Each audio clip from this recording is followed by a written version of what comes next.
Podríamos decir muchas cosas de Paco, la persona que tengo aquí delante.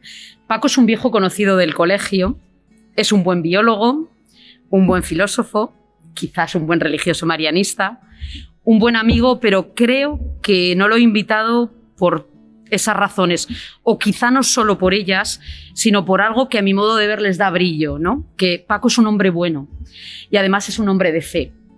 Sé que además es pudoroso, por lo que no le voy a preguntar si está de acuerdo con mi descripción, sino que directamente le voy a preguntar por algo que tiene que ver con lo que he dicho, con la fe. Paco, ¿para qué la fe?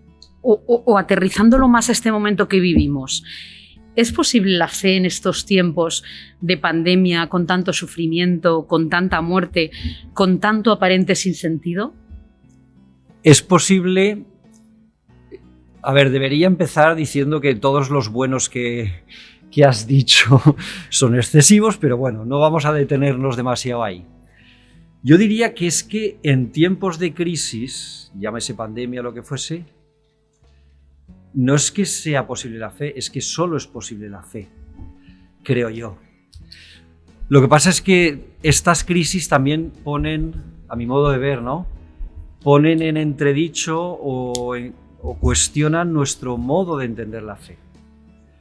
No solo nos cuestionan en la fe, sino también en lo que el modo en que vivimos la fe. Y ahí es donde a lo mejor es lo que se nos tambalea, ¿no? Si la fe es una serie de contenidos, de dogmas o incluso de afirmaciones y fórmulas a las que me agarro porque me ayudan a explicar lo que pasa, pues ahí todo se viene abajo. Entonces cada uno dice, no, ya no tengo dónde agarrarme. Pero si la fe es aquello gracias a lo que o con lo que yo puedo afrontar lo que me pasa, pues creo que entonces yo diría que en estos tiempos es que solo es posible la fe. Me estás diciendo que la fe da un sentido, ¿no? Si algo he percibido yo a mi alrededor, y lo noto también en mí misma, es cansancio, es hastío, pero también es como una falta de eso, de horizonte. Lo veo en mis alumnos y veo que cada vez menos tienen claro para qué su vida, ¿no? ¿Cómo se les puede ayudar? Porque ¿cómo se les puede ayudar? No a darle sentido, porque no creo que sea algo que nosotros podamos darle, sino a que ellos encuentren el sentido de su vida. Vaya preguntas, Asun. Ay, Paco. Me pones aquí en un...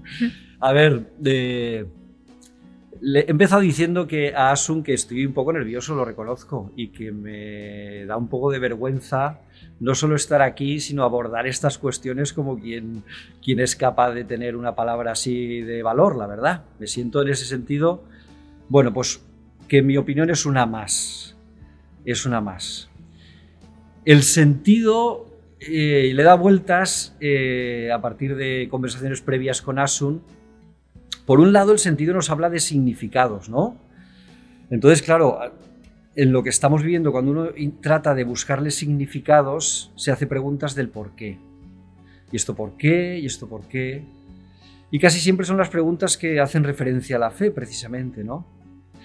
Pero el sentido también nos habla de orientación, de al hacia dónde. Y desde ese punto de vista ya no es un por qué, sino un para qué, ¿no? Yo no sé por qué pasa lo que pasa, sinceramente. Y no sé si tenemos que preguntarnos el por qué o ir más allá de las respuestas que nos dan, pues desde un montón de lecturas, ¿no? Desde la lectura más científica o biológica, pues una pandemia es, pues eso, forma parte de nuestro ser natural y biológico, hasta otras lecturas, bien. Pero me parece que la pregunta es ¿y a partir de ahora? ¿Y yo cómo a partir de esto soy capaz de seguir viviendo y viviendo con sentido? Entonces ya no me preguntaría el por qué, sino miraría los para qués. Y en ese sentido, perdona, Sí. Ahí es donde yo veo que la pandemia ha desvelado o ha puesto así muy claro, muy transparente, como dos formas radicalmente opuestas de afrontar la vida y de ser nosotros las personas. O sea, no soy nada optimista ni ingenuo en las lecturas que nos dicen que hemos aprendido mucho, pero bueno. En una de estas conversaciones a las que tú has aludido, me hablabas de la diferencia entre las expectativas y la esperanza. Y lo hilo a lo que me estabas diciendo del para qué. Y me decías algo así, quizá tú lo puedas elaborar mejor, como que las expectativas nos atan y nos lastran, ¿no? Mientras que las esperanzas, no. La esperanza más bien nos libera, ¿no? Si me lo desarrollas un poco, nos lo desarrollas.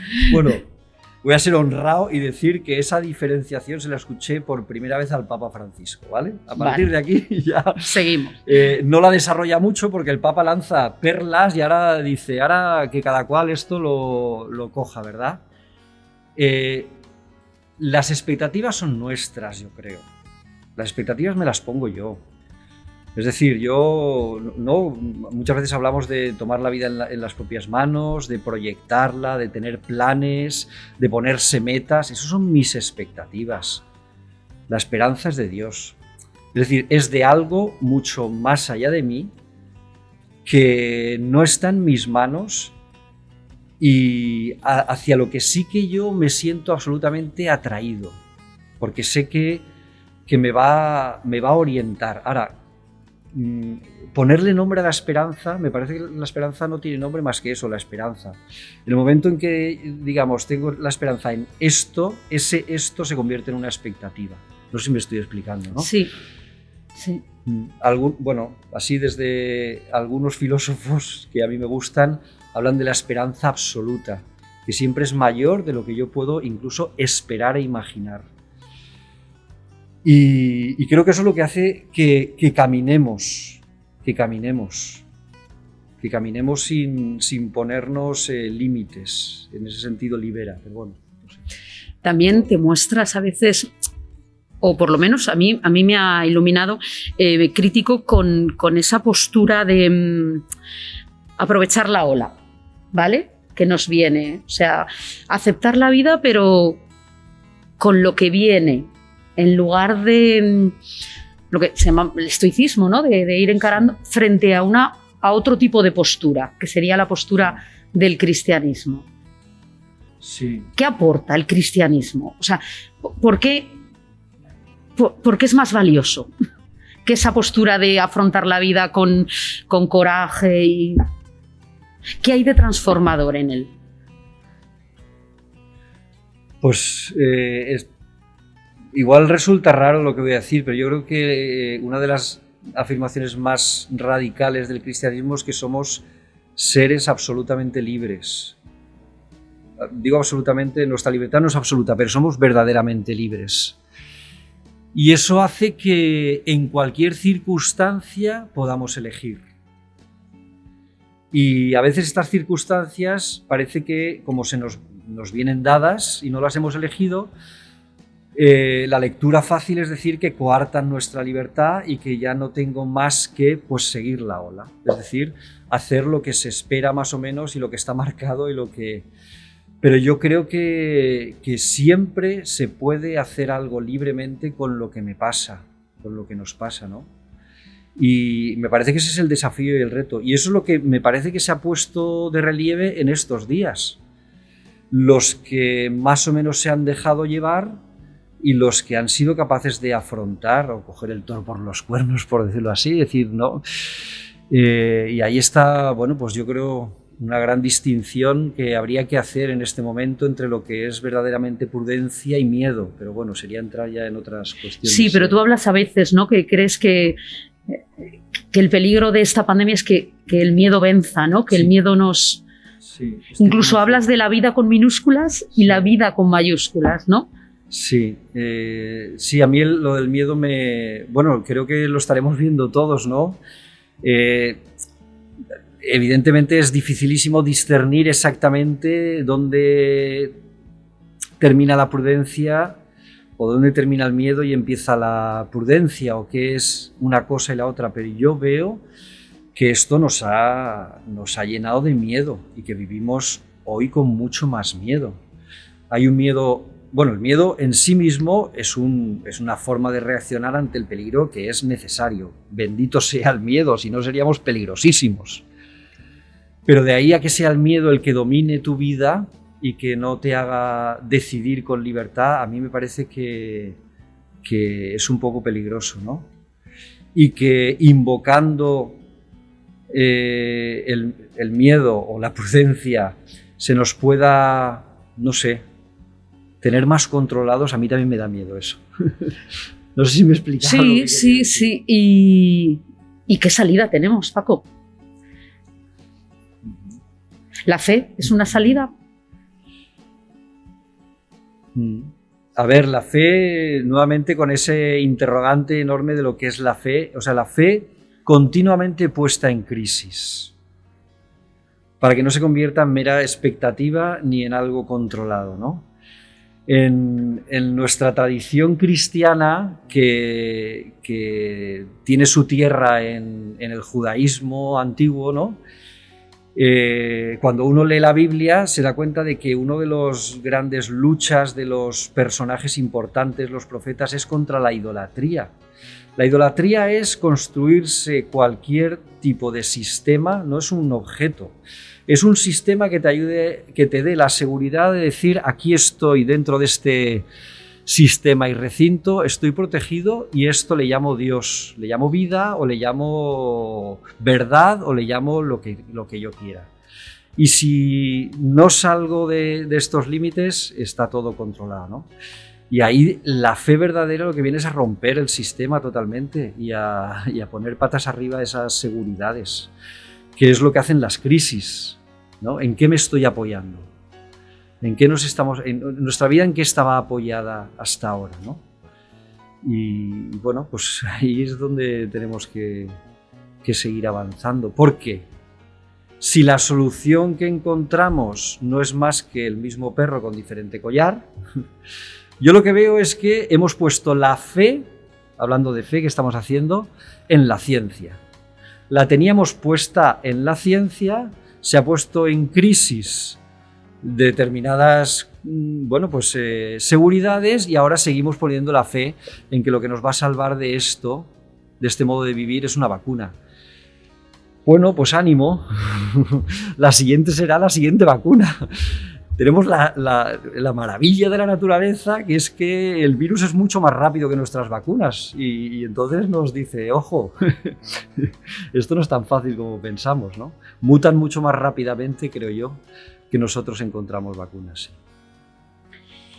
El otro día teníamos aquí en el podcast invitado a un exalumno y cuando le pregunté qué se había llevado del colegio, me sorprendió, no me esperaba la respuesta y me dijo que se había llevado la fe.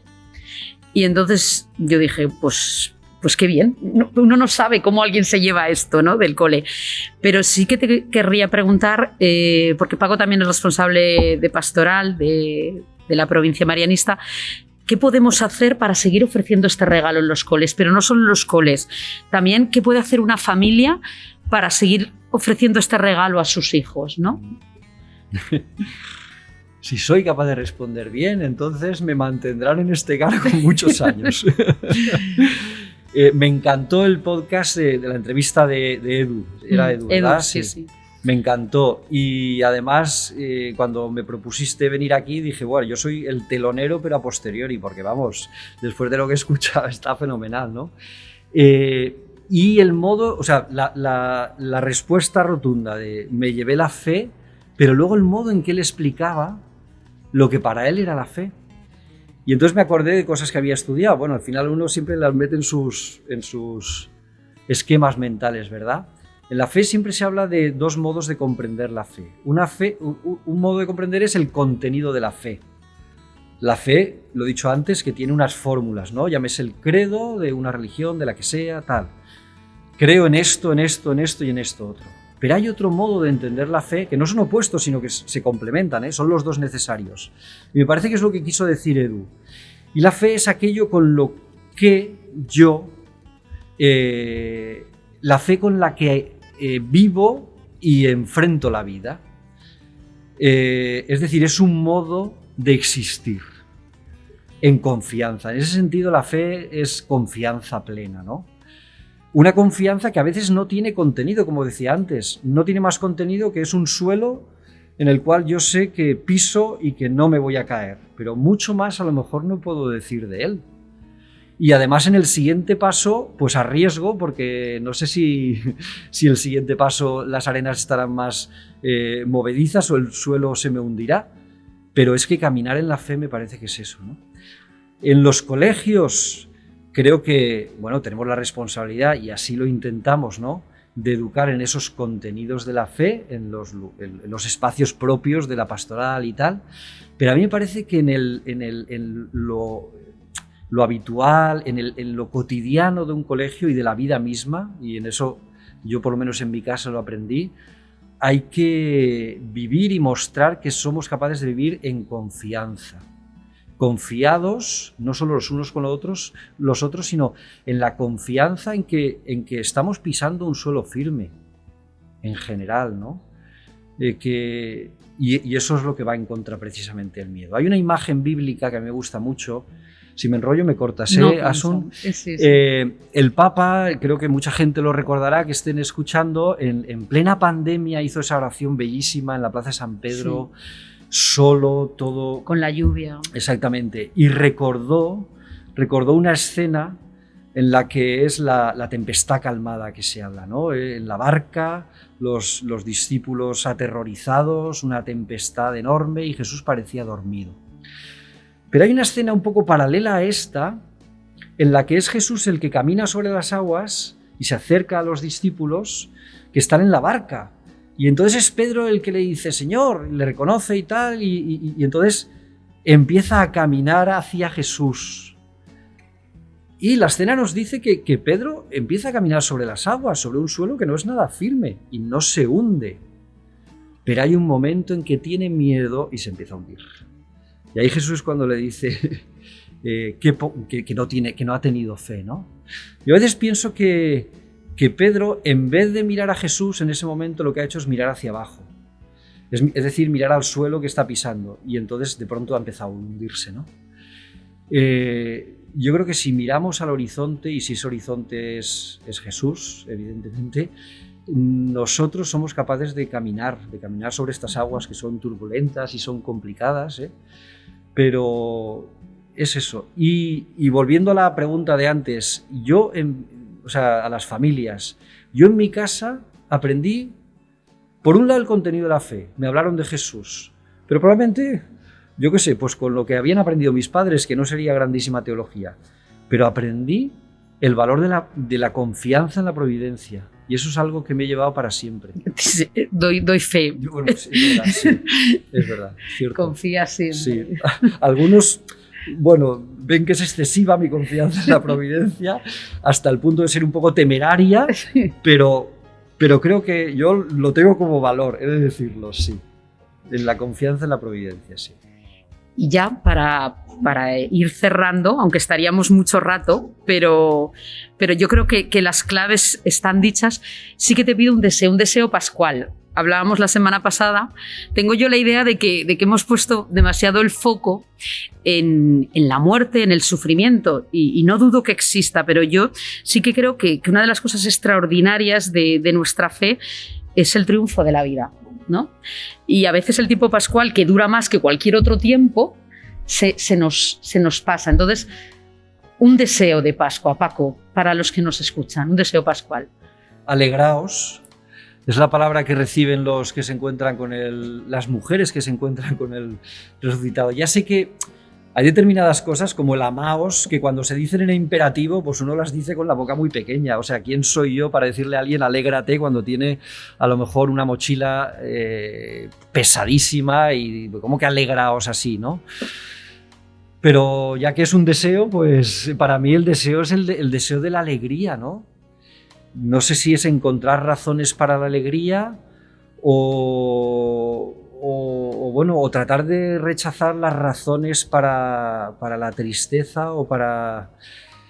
o para la mirada más sombría sobre la realidad. Y esto no es ser ingenuo, por lo menos yo creo que no es ingenuo. La alegría de la que habla el resucitado es la alegría profunda que es, bueno, pues que te hace capaz de vivir en medio de las grandísimas dificultades, del dolor y del sufrimiento, ¿no? Pero, no sé, ya que es un deseo, pues, y de eso sería el de el alegraos pascual, sí.